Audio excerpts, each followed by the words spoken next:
தமிழ் சினிமாவின் முன்னணி நடிகராக இருந்து தற்பொழுது தமிழ்நாட்டின் முதலமைச்சராக இருக்கும் ஜோசப் விஜய் அவர்களின் குடும்பம். ஜோசப் விஜய் அவரின் தாத்தா சேனாதிபதி ஆல்பர்ட். ஜோசப் விஜய் அவரின் அப்பா இயக்குனர் எஸ். சந்திரசேகர். ஜோசப் விஜய் அவரின் அம்மா இயக்குனர், தயாரிப்பாளர், பின்னணி பாடகி மற்றும் திரைக்கதை எழுத்தாளருமான சோபா சந்திரசேகர். ஜோசப் விஜய் அவரின் மனைவி சங்கீதா. கடந்த செப்டம்பர் மாதம் விஜய் அவர்களிடமிருந்து விவாகரத்து பெறுவதற்காக செங்கல்பட்டு குடும்ப நல நீதிமன்றத்தில் வழக்கு நடந்து வருகிறது.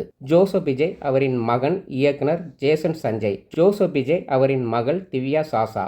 ஜோசப் விஜய் அவரின் தங்கை வித்யா தன்னுடைய சிறு வயதில் காலமானார். ஜோசப் விஜய் அவரின் அத்தை டாக்டர் விமலாராணி பிரிட்டோ எஸ். சந்திரசேகரின் தங்கை. டாக்டர் விமலாராணியின் கணவர் டாக்டர் சேவியர் பிரிட்டோ. இவர் விஜய் நடிப்பில் வெளியான மாஸ்டர் திரைப்படத்தை தயாரித்துள்ளார். இவர்களின் மகள் சினேகா பிரிட்டோ தமிழ் சினிமாவின் முன்னணி நடிகராக இருந்த மறைந்த நடிகர் முரளியின் மகன் நடிகர் அதர்வாவின் தம்பி ஆகாஷ் முரளியை திருமணம் செய்துள்ளார். ஜோசப் விஜய் அவரின் சித்தி பாண்டியன் ஸ்டோர் நடிகர் ஷீலா. இவர் சோபா சந்திரசேகரின் தங்கை. நடிகர் ஷீலாவின் மகன் முன்னணி நடிகராக இருக்கும் நடிகர் விக்ராந்த்.